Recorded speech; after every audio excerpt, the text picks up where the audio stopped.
And we're back on the Liberal Oasis radio show. I am Bill Scher here on WHMP News, Information, and the Arts. And on the phone with us, all the way from Seattle, it's David Roberts from Grist magazine, and I think the preeminent environmental blogger in the country. David, it's great to have you on the show. Thanks a lot, Bill. No problem. So we were talking in the previous segment about how George Bush's energy policy and foreign policy have been disastrous. We have oil up to $80 a barrel, in part because he destabilized the entire Gulf region by occupying Iraq. But at the same time, he tells us we're addicted to oil, but he is keeping the needle in by subsidizing oil and coal and effectively starving renewable fuels. So what can we do to rally the country around an alternative energy strategy? Well, there's a lot of things we could do. I would say the number one thing is paint a picture for the country of what an alternative energy situation would look like, and then work backwards from there to the policies and legislation that will get us there. But you have to give people a vision of an alternative, or else all you're talking about is taking away something they have, and that activates people's defenses. You have to give them something to push toward. And what is it that they can have that they don't currently have, that we don't currently have, that would get people excited? Well, there's a lot of things. One is a renewed manufacturing sector in this country for a lot of areas of the country that have, really taken a hit over the last 20 or 30 years as manufacturing has moved overseas. Number two, part of what I think is going to be one of the best ways of responding to energy shortages and climate change is rearranging our physical places where we live to require less energy to get around them, less energy in our buildings, less energy in our transportation sector, living closer together and more communally as we used to before the car. And, study after study shows that people who live in those kind of situations are healthier, they walk more, they're happier, they know more of their neighbors, they have more friends, they have a more robust social network of support. So I think we can promise the kind of living situation that raises people's quality of life, if not necessarily their income. But we need to dissociate those things, I think, finally. Well, the first thing that you said about manufacturing, that strikes me as a little easier, and we already have some bills in Congress. They call it green-collar jobs. If you're going to create all this new alternative fuels and green buildings and things of that sort, that's job creation. That's manufacturing. That's maintenance. I know the Apollo Alliance, which my organization, Campaign for America's Future, is affiliated with. They talk about 3 million new jobs over the course of, I believe, 10 years. That seems to me to be something that's very simple to explain, and something that we desperately need. That doing this sort of renewable fuels is not an economy killer; it's an economy grower. That's right. It's not only manufacturing new things like solar panels and wind turbines, but we have to remake what we have. We have to remake our current buildings and our current infrastructure. And that is, by definition, something that cannot be offshored. It cannot be done somewhere else. So that's high-quality jobs. And we can export that technologies as well. Right. But now the other thing you're talking about, sort of the smart growth part of the equation, that strikes me as a bit of a tougher sell. That talks about sort of almost ripping up the suburbs and replacing it with something different. That might be more unsettling to folks, wouldn't you think?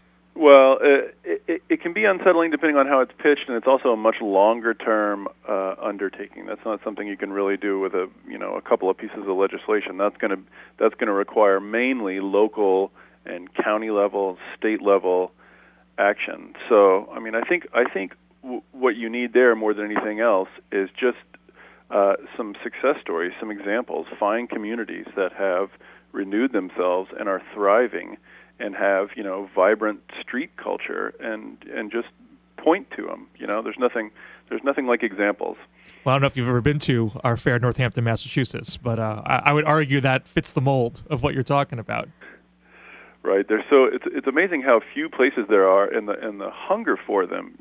Everywhere everywhere a planner tries to create something like that, people flood to it. Businesses flood to it. It's every one of them is overwhelmed by demand. So clearly people have some gut level understanding of the emptiness of long commutes and just this inability to ever mix with your neighbors in anywhere but a commercial setting. Whether or not they explicitly know it consciously, I think there's an undercurrent in the country of people wanting to reconnect with civil society. Now, we also have pending in Congress right now, there's been a lot of talk about global warming, a lot of talk about being more energy independent, and Al Gore's documentary, Inconvenient Truth, arguably was a bit of a tipping point where we're not really debating whether or not global warming is happening, but we're moving towards what do we do about it.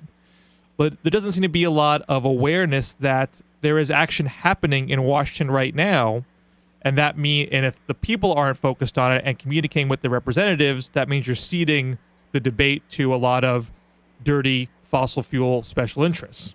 Right. Well, the danger, and this relates back to your previous point about oil too, it's true that a high price of oil could push us to do smart things, to reduce our reliance on oil, to find other fuels.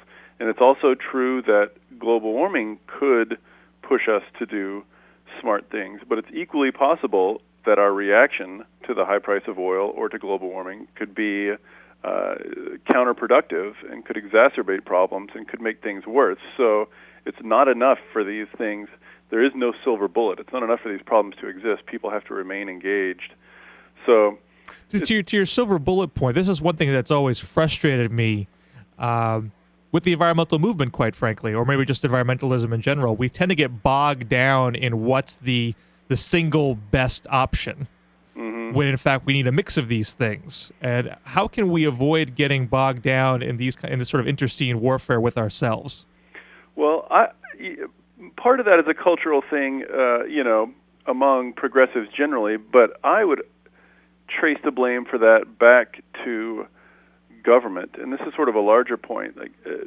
The way government tends to respond to these problems is, say there's a high price of oil and we need an oil alternative. It looks around and picks an oil alternative, like, say, corn ethanol, and plies it with subsidies and basically creates that industry out of nothing without finding out,